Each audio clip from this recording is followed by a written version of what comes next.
Today we're going to talk about this book called The Art and Power of Being a Lady, co-authored by Noelle and Dini. I will go through chapter by chapter to extract the gist to share with you so that you decide if you would like to go and get this and read it yourself. In the first prologue, Dini ponders on why her friend refers to her as a lady. To whom could she ascribe the term? Audrey Hepburn? Jacqueline Kennedy? Now I'm going to read out a short excerpt from the book. So, what makes a woman a lady? Dignity and grace for sure, self-confidence, independence, a sense of right and wrong, and the strength to add on it, a sense of social responsibility, humor, style, and good manners. In the second prologue, Noelle brings back the memories of her upbringing. As narrated, my mother is Italian. It didn't hold as much social weight as it did for English-speaking women. However, Noelle's mother taught her about becoming a woman who speaks up for herself, has self-respect, and be honest, respectful, and gracious. And all this were taught without referring to the word a lady. In retrospect, Noelle realized her mother was her role model for becoming who she is today. Chapter 1 introduces us what makes a woman a lady. Is it a concept worth reclaiming? Do we have to be born ladies, or can we become ones? Let me read out loud an excerpt from this book. Being a lady is an attitude. It's about being content with ourselves and confident in our abilities. It's about feeling good and about looking good too, but mainly it's about doing good. Chapter 2 talks about a lady's favorite words are please and thank you. A lady knows when and when not to tip. A lady knows. A lady shows gratitude with a gift. A lady writes thank you notes. A lady is punctual. A lady keeps her cool. A lady doesn't curse.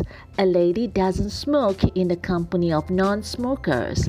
A lady knows the limits of PDA, public display of affection.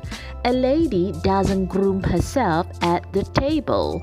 A lady doesn't engage in off-limits topics. A lady doesn't gossip. A lady needs not suffer through offensive remarks. A lady knows the phone rules to live by. A lady knows her etiquette. Chapter 3 talks about a lady's style, which is authentic and undisputed. The author quoted Isabella Rossellini that says, "Style is what you made of the face you were born with." Frida Kahlo, Giorgio Caffrey, and Anna Magnani, women who I feel have style, allure, and elegance, did not submit to any standard of beauty. They defied it. The beauty I admire most doesn't hide flaws but underlines our absolute singularity.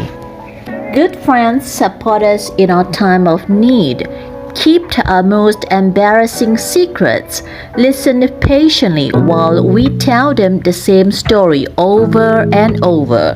They give us the needed kick in the pants when no one else will. I'm just going to randomly read out some of the excerpts from the book, from this chapter. A lady always treats her colleagues with the same courtesy and respect that she expects for herself.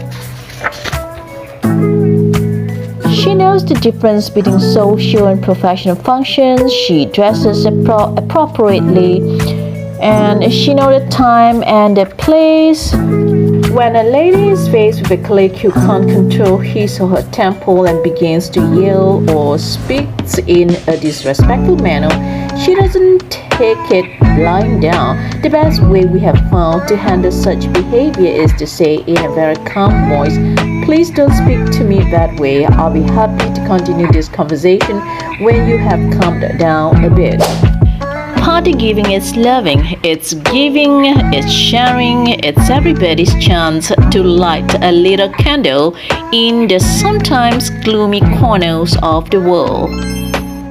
Of course, what works for one person doesn't necessarily work for the next, but we assert that a lady conducts herself in love, like, and lust with a sensitivity and regard for others that seems woefully lacking. If you are not being treated well, step back, run away, go. Social responsibility comes in many forms. A lady's consciousness of her role is what leads her to action. Ladies and gentlemen, if you would like to get a taste of the Etiquette program, I can help. You probably have heard that most of the business deals are sealed over a meal. Dining has been my favorite pastime globally. I'm inviting you to join our small group lunch and learn at a 5-star hotel to sample one of our signature programs. I look forward to having you on board.